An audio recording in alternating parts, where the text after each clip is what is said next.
बे समाव बारग' एनडीबी बिथांमोननि थाखाय मोनसे बिग ब्रेकिं आपडेट।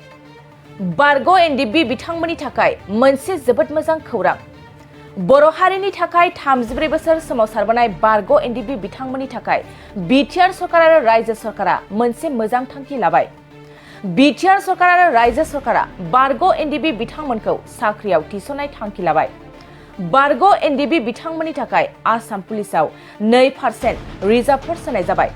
फैगौ 15 अक्ट'बराव जानो गोनां आसाम पुलिसनि साख्रि ओंखारगोनाव बारग' एनडीबी बिथांमोननि थाखाय 2% रिजार्भ लाखिनाय जाबाय। थारैनो बे समाव प्रमद बर'नि दैदेननाय सरकार आरो बीटीआर हाग्रा बिफाननि मावफुं सोद्रोमा रनजित बसुमतारी बिथाङा जेराव बारग' एनडीबी बिथांमोनखौ जायखिजाया मुखुब खालामनो नाजाबाय थादोंमोन। बे समाव बीटीआर सरकार आरो आसाम सरकारा आसाम पुलिसाव 2% रिजार्भ खालामबाय।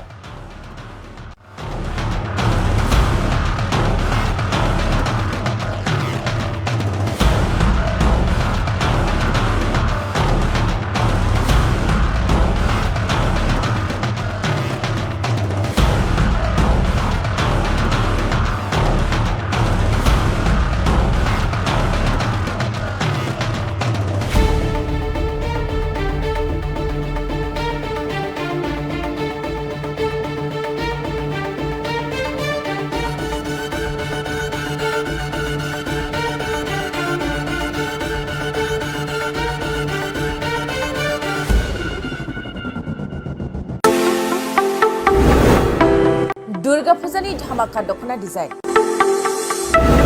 दख'ना फालांगिरि खालामग्रा बिथांमोननि थाखाय अदालगुरि सहरनि रयेल बड' फेशन हाबा लानानै फैदों फुजानि गोदान डिजाइननि दख'ना, गेमस्रि गाननाय दख'ना, मिथि गाननाय दख'ना, थाइलेण्ड दख'नानि धामाका दख'नानि डिजाइन।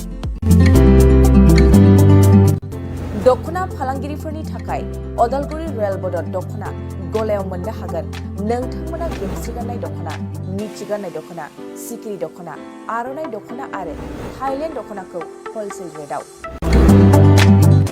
बर'नि हारिमुआरि गाननाय जोमनायफोरखौ दख'ना फालांगिरिफोरनि थाखाय बयनिख्रुइबो खमसिन बेसेनाव मोननो हागोन। अदालगुरिनि रयेल बड' फेशन हाबाव बायदि रोखोमनि दख'ना। नोंथाङा दख'नानि फालांगि खालामनोब्लाबो रयेल बड' हाबाव गासैबो दख'नाखौ हलसेल रेटआव मोननो हागोन। खम बेसेनावनो लांनानै फालांगिबो खालामनो हागोन। रयेल बड' गलायाव थांनाय फैनायनिबो जेबो उसुबिदा गैया। रयेल बड' हाब दख'ना गलानि थङानो जाबाय अदालगुरि रेल स्टेशननि साखाथियावनो। सोरबाफोर दुर्गा फुजानि अफारखौ खाबु लानानै दख'ना फालांगि खालामनोब्ला 9957 383083 जानबुं नङाव खौरां लानो हागोन।